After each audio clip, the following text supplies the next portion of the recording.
This is the mini glute med circuit. So in this exercise, you can get a lot of benefit. We'll get some work on the shoulder, we'll get some work on the core, as well as getting work on both sides in the glutes.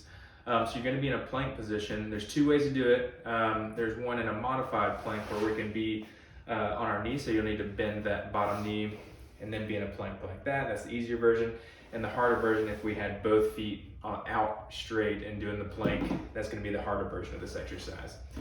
So I'm gonna show you the modified version with the bent bottom knee, because that's where we're gonna start. You got some rules to this, I'm gonna go over all of them. So the first rule, we're gonna be on our elbow here, but we're gonna have our shoulder stacked. So I don't want your chest facing the ground. I don't want your chest facing the ceiling either, so we need to have that stack your chest perpendicular or parallel to a wall in front of you. Rule number 2, I want your hips in line with your knee and your shoulder. So if we're up like this, I don't want our hips bent like this and it being behind this line from our knees to our shoulders.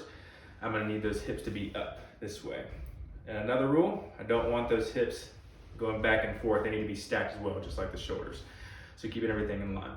So now we'll get to the glute med circuit. So in that plank position, we're gonna be up, and I want this other leg to be out straight, the top leg. I don't want it in front of us. It needs to be in line, if not a tad bit behind our body.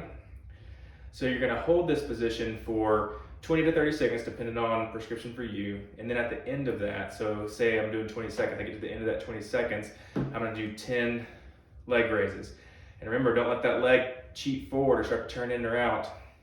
We wanna keep it in line, or if not, a little bit behind, and then getting those 10 raises at the end. And then you're gonna switch sides and do it again with the right arm down and doing it with your left leg on top.